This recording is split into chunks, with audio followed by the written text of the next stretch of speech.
నియోజకవర్గాల వారీగా, జిల్లాల వారీగా, ప్రాంతాల వారీగా సిద్ధం వంటి సభలను ఏర్పాటు చేసుకుని ప్రజల్లోకి పోతా ఉంటే ప్రతిపక్ష కూటమి సీట్ల సర్దుబాటు, ఆ సీట్లలో ఏ అభ్యర్థిని నిలబెట్టాలి అనేటువంటి విషయంలోనే ఆల్మోస్ట్ నామినేషన్స్ వరకు ఆగినటువంటి పరిస్థితిని మనం చూశాం. అదే కాకుండా గత 5 సంవత్సరాల్లో కరోనా కాలాన్ని తీసివేయగా మిగతా కాలంలో ఈ రాష్ట్ర ప్రభుత్వం అవలంబించినటువంటి నూతన విధానాలు, వాలంటీర్ వ్యవస్థ ద్వారా ప్రతి ఇంటి గడప వద్దకు ప్రభుత్వ సేవలను చేర్చడం ఏదైతే ఉందో, ఇది నేను గతంలో కూడా చెప్పాను. ఈసారి ఎన్నికల్లో అది కీలక పాత్ర పోషించబోతా ఉంది. 71% మంది గ్రామీణ ప్రజానీకం ఉన్నటువంటి ఆంధ్రప్రదేశ్ లో ఏ గ్రామంలోనైనా సరే ప్రభుత్వం ద్వారా ఏదైనా పథకం లబ్ధి పొందాలన్నా, ప్రభుత్వానికి సంబంధించినటువంటి ఏదైనా సంక్షేమ అభివృద్ధి కార్యక్రమం పొందాలన్నా ఆ గ్రామ స్థాయి నాయకుడి దగ్గరకో, మండల స్థాయి నాయకుడి దగ్గరకో వెళ్లాల్సినటువంటి పరిస్థితి. ఈ వాలంటీర్ వ్యవస్థ ద్వారా ఆ పరిస్థితి నుండి మార్పు తీసుకొచ్చినటువంటి వైరాన్ని ఈ రాష్ట్ర ప్రజలు అభినందించారు.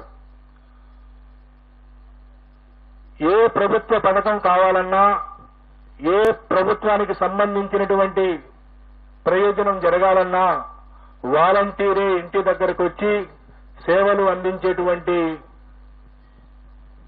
ఒక వినూత్న కార్యక్రమం ఈ రాష్ట్ర ప్రజల్లో ఆత్మగౌరవం పెంచింది అనడానికి ఏమాత్రం సందేహం లేదు. దానితో పాటు గతంలో ఉన్న 31 లక్షల పెన్షన్దారులను 64 లక్షలకు పెంచడం, గత ప్రభుత్వం కేవలం చివరి 2 నెలల్లో ఇచ్చినటువంటి 2,000 రూపాయలతో పోల్చుకుంటే ఈ 5 సంవత్సరాల పాటు 2,000 రూపాయల నుండి 3,000 రూపాయలకు పెన్షన్ ఇవ్వటం, దీంతో పాటు గ్రామ సచివాలయ వ్యవస్థ ద్వారా అనేక రకాల ప్రభుత్వ ప్రయోజనాలను మన గ్రామం వద్దకే తీసుకొచ్చారనేటువంటి భావన గ్రామీణ ప్రాంత ప్రజల్లో పెరగడం, వీటన్నిటికి మించి ప్రతి 2 నెలలకు 3 నెలలకు మహిళల ఖాతాల్లో ప్రభుత్వం జమ చేస్తున్నటువంటి వేలాది రూపాయలు గ్రామీణ ఆర్థిక వ్యవస్థ విషయంలో, గ్రామీణ ప్రజానీకం ఆర్థికంగా వారికి వెసులుబాటు కల్పించే విషయంలో ఈ ప్రభుత్వం విజయం సాధించింది. ఈ ప్రభుత్వానికి సుమారుగా 56% మంది మహిళలు తిరిగి ఎన్నుకోవడానికి మొన్న ఓటు వేశారు. ఈ రాష్ట్రంలో ఉన్నటువంటి అన్ని వర్గాల మహిళల్లో ఎస్సీ, ఎస్టీ, బీసీ, మైనార్టీలు అనేది కాదు, ఓవరాల్ గా మహిళల్ని శాంపిల్ గా తీసుకుంటే 56% మంది మహిళలు ఈ పార్టీకి, వైఎస్ఆర్ కాంగ్రెస్ పార్టీకి ఓటు వేసినటువంటి పరిస్థితి. కేవలం 42% మంది మాత్రమే తెలుగుదేశం పార్టీ కూటమికి మహిళల్లో ఓటు పడింది. అలాగే పురుషుల్లో ఎన్డీఏ కూటమి ఆధిక్యత సాధించింది. సుమారుగా మహిళల్లో 13 నుండి 14% వైఎస్ఆర్ కాంగ్రెస్ పార్టీ ఆధిక్యత సాధిస్తే, పురుషుల్లో వైఎస్ఆర్ కాంగ్రెస్ పార్టీ కేవలం 45.35% పరిమితమైంది.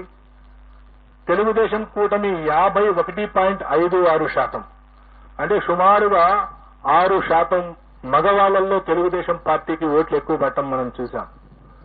ఒకవైపు రాష్ట్రంలో మహిళల సంఖ్య ఎక్కువగా ఉండటం, మొన్న జరిగిన ఎన్నికల్లో 4,78,000 ఓట్లు, సుమారుగా 1.43% మంది మహిళలు పురుషుల కంటే అదనంగా ఓటు వేయటం, ఆ అదనంగా ఓటు వేసినటువంటి మహిళల్లో సుమారుగా 56% మంది వైఎస్ఆర్ కాంగ్రెస్ పార్టీకి ఓటు వేయడంతో పాటుగా వైఎస్ఆర్ కాంగ్రెస్ పార్టీకి వెన్నుదన్నుగా నిలిచినటువంటి ఎస్సీ, ఎస్టీ, మైనారిటీ వర్గాలతో పాటుగా ఈ గత 4 ఏళ్లుగా ఈ ప్రభుత్వం అనుసరించినటువంటి అనేక అభివృద్ధి, గ్రామీణ ప్రాంతాల్లో అభివృద్ధి, అలాగే సంక్షేమ కార్యక్రమాలు, డైరెక్ట్ బెనిఫిట్ స్కీమ్స్ కారణంగా బీసీలలో కూడా వైఎస్ఆర్ కాంగ్రెస్ పార్టీ గణనీయమైనటువంటి ఓట్లు సాధించింది.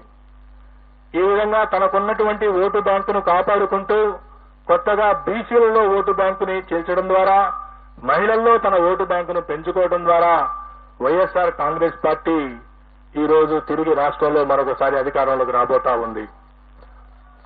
వైఎస్ఆర్ కాంగ్రెస్ పార్టీ ఆంధ్రప్రదేశ్ లో మే 13వ తేదీన జరిగినటువంటి ఎన్నికల్లో 49.41% ఓట్లను సాధించి 94 నుండి 104 అసెంబ్లీ స్థానాల్లో గెలవబోతా ఉంది. అలాగే తెలుగుదేశం పార్టీ కూటమి 47.55% ఓట్లను సాధించి కేవలం 71 నుండి 81 స్థానాలకు పరిమితం కాబోతా ఉంది. ఇతర పార్టీలు, ఇండిపెండెంట్ అభ్యర్థులు 3.04% ఓట్లకు పరిమితం కాబోతా ఉన్నాయి.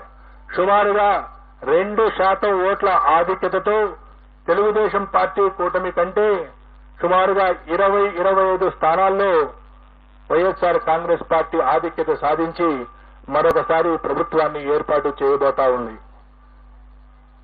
అలాగే పార్లమెంటు విషయానికొస్తే ఆంధ్రప్రదేశ్ లో ఉన్నటువంటి 25 పార్లమెంటు స్థానాల్లో 48.29% ఓట్లను సాధించి వైఎస్ఆర్ కాంగ్రెస్ పార్టీ 13 నుండి 15 పార్లమెంటు స్థానాలను గెలవబోతా ఉంది. అలాగే తెలుగుదేశం కూటమి 47.68 ఓట్ల శాతాన్ని సాధించి 10 నుండి 12 పార్లమెంటు స్థానాల్ని గెలవనున్నది. 4.03% ఓట్లు కాంగ్రెస్ పార్టీ మరియు ఇతర పార్టీలకు లభించినాయి. ఏ పార్టీకి కూడా ఇంకా వేరే పార్టీలకు సీట్లు లభించేటువంటి అవకాశం లేదు. కడప పార్లమెంటు నుండి పోటీ చేసినటువంటి శ్రీమతి షర్మిల గారు అక్కడ గణనీయమైనటువంటి ఓట్లు పొందుతున్నప్పటికీ అక్కడ గెలిచే పరిస్థితి లేదు.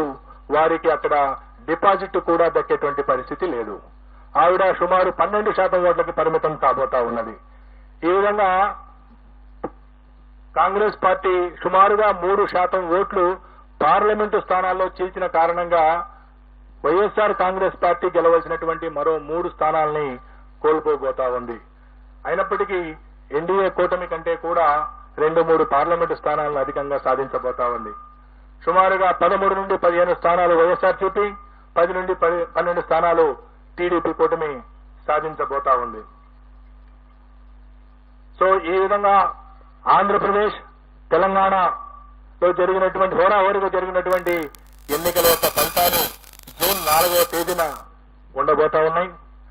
జూన్ 4వ తేదీన మా ఈ ఆరా సంస్థ వైపు నుండి ప్రకటించినటువంటి పోస్ట్ పోలు నిజం కావాలని, గత 16 సంవత్సరాల్లో అనేక ఎన్నికల్లో వాస్తవానికి ఫలితాలకు దగ్గరగా మా ఆరా సంస్థ ఏ విధంగా అయితే ఫలితాలను ప్రకటించిందో అదే స్థాయిలో ఈ ఫలితాలను ప్రకటిస్తున్నామని తెలియజేయడానికి గర్వపడతా ఉన్నాం.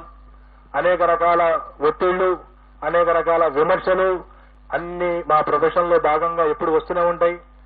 ఎప్పుడు కూడా ఎటువంటి ప్రభావాలకు లోను కాకుండా సంస్థను సంస్థగా మేము నమ్మినటువంటి వృత్తిని వృత్తిగా భావించి ఎన్నికల కంటే ముందు ఏదైనా లీకులు ఇవ్వమని ప్రకటించమని ఎన్ని రాజకీయ పార్టీలు కోరినప్పటికీ ఎక్కడా ప్రతిస్పందించకుండా, ఒక్క ఓటర్ను కూడా ప్రభావితం చేయకుండా పోలింగ్ ముగిసిన తర్వాత సుమారు 21-22 రోజుల తర్వాత మేము ఈ ఫలితాలని మీ ముందు పెడుతున్నాము. కాబట్టి ఈ ఫలితాల ద్వారా ఎవరూ కూడా ఎటువంటి ఫలితాలు వచ్చే వరకు 4వ తేదీ ఫలితాలు వచ్చే వరకు ఆందోళన చెందవలసిన అవసరం లేదు.